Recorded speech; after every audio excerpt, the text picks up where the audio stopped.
je pestra in uravnotežena prehrana ključna, saj omogoča hitrejše in boljše celjenje rane, obnavljanje tkiva in nadomeščanje izgub izločka iz rane. Priporočljivo je uživanje rednih obrokov, ki zagotovijo dovolj beljakovin, energije, tekočine, vitaminov, mineralov in elementov v sledovih. Pri pripravi pokretnega pacienta na hranjenje je ključnega pomena pravilna namestitev, in sicer iz bočnega položaja v sedeči položaj.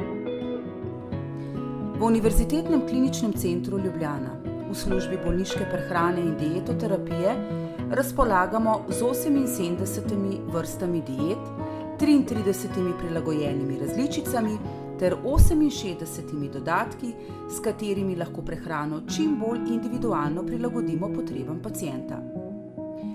Pacientu predstavimo dieto, ki je zapisana na prehranski kartici, in mu v primeru, da potrebuje pomoč, serviramo posamezne jedi.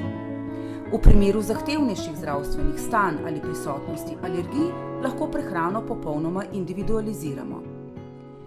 Po obroku ocenimo količino zaužite hrane in tekočine ter pacienta poučimo, naj po obroku še nekaj časa ostane v sedečem položaju.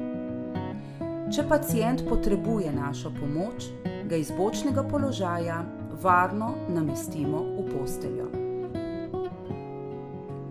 Pri pripravi nepokretnega ali slabo pokretnega pacienta na hranjenje izvedemo vse ključne aktivnosti.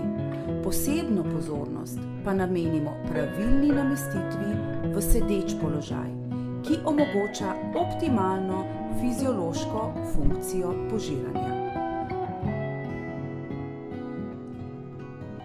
Vse izvedene aktivnosti ter količino zaužite hrane in tekočine ustrezno zabeležimo v predpisano dokumentacijo.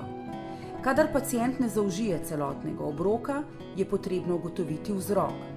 Ker imajo pacienti pogosto povečane prehranske potrebe in sami ne zmorejo zaužiti zadostne količine hranil, je ključno, da se pravočasno posvetujemo s kliničnim dietetikom.